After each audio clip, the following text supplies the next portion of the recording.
மன்னார் பிரதேச செயலக பிரிவிற்குட்பட்ட பேசாலை மீன்பிடி கிராமத்தின் கடற்கரையை அண்டிய தனியார் காணிகளை காற்றாலை மின்சக்தி திட்டத்திற்காக சுவீகரிப்பதாக தெரிவித்து அந்த காணிகளில் துண்டு பிரசுரங்களை காட்சிப்படுத்தும் நடவடிக்கையில் பிரதேச செயலகத்தினர் இன்று ஈடுபட்டனர். இதனையடுத்து அந்த பகுதிக்கு சென்ற பிரதேச மக்கள் தமது எதிர்ப்பை வெளிப்படுத்தியதுடன் இவ்வாறு செயற்பட்டனர். இது கடல்ல மிகவும் அண்டிய ஒரு பிரதேசம். நாளைக்கு கடல் தொழிலை நம்பி வாழ்ற மீனவர்களோட நிலை என்ன? அப்படி நாங்க எதிர்ப்பு தெரிவிச்சிருக்கிற நேரத்திலையும் எங்கட சொந்த காணிக்குள்ள நாங்க விலைக்கெடுத்த காணிக்குள்ள சொந்த காணிக்குள்ள கொண்டு வந்து போட்டிருக்கிறாங்க காற்றாலை. எங்களை மிரட்டுறாங்க, அத்துமீறாங்க. எங்களுக்கு தயவு செய்து இது வேணாம், இந்த காற்றாலை வேணாம். எந்த விதமான அறிவித்தலும் இன்றி அந்த காணிகளுக்குள்ள அத்துமீறி அவர்களுக்குரிய அந்த நோட்டீஸை ஒட்டிவிட்டு சென்றிருக்கின்றார்கள்.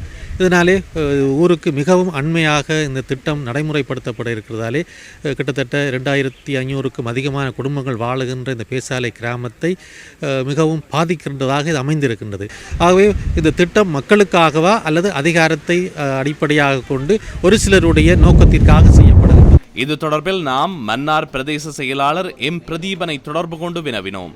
சுற்றுலாத்துறை காணி அமைச்சினால் தமக்கு வழங்கப்பட்ட அறிவுறுத்தலுக்கு அமைய மனித செயற்பாடுகளற்ற காணிகளை சுவீகரிப்பதற்கான நடவடிக்கையின் முதல் கட்டமாக இந்த துண்டு பிரசுரங்கள் ஒட்டப்பட்டதாக அவர் தெரிவித்தார். எவ்வாறாயினும் அந்த காணிகள் மக்களால் உரிமை கோரப்படும் பட்சத்தில் அது தொடர்பில் ஆராய்ந்து நடவடிக்கை எடுக்கப்படும் எனவும் அவர் தெரிவித்தார்.